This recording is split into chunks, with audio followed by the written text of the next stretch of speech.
56 nömrəli test nümunəsi. Choose the lines of compound nouns. Mürəkkəb isimlərin sırasını seçin.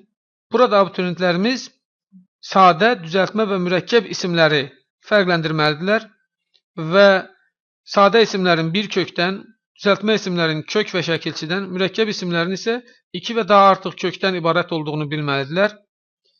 Diqqət etirsək, birinci bəndimizdə flower pot mürəkkəb isimdir.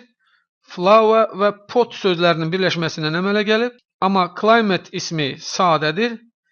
Partnership ismi isə artıq ship şəkilsi qəbul edərək düzəltmişdir. Birinci variant yanlışdır. İkinci, motorway, moonlight və sunrise isimləri bunlar mürəkkəb isimlərdir və 2 hissədən ibarətdirlər. Üçüncü bəndimizdə flowerbed və earthquake sözləri mürəkkəb isim olduqları halda human sözü sadə isimdir, mürəkkəb deyildir. Ona görə üçüncü bəndimizdə yanlışdır. Dördüncü bəndimizdə chairman və shipbuilding sözləri mürəkkəb isim olduqları halda mountain ismi sadə isimdir. Dördüncü bəndimizdə yanlışdır. Beşinci bəndimizdə bedroom, handball və homework sözləri mürəkkəb isimlərdir. 2 hissədən ibarətdirlər. Ona görə doğru cavabımız D bəndidir.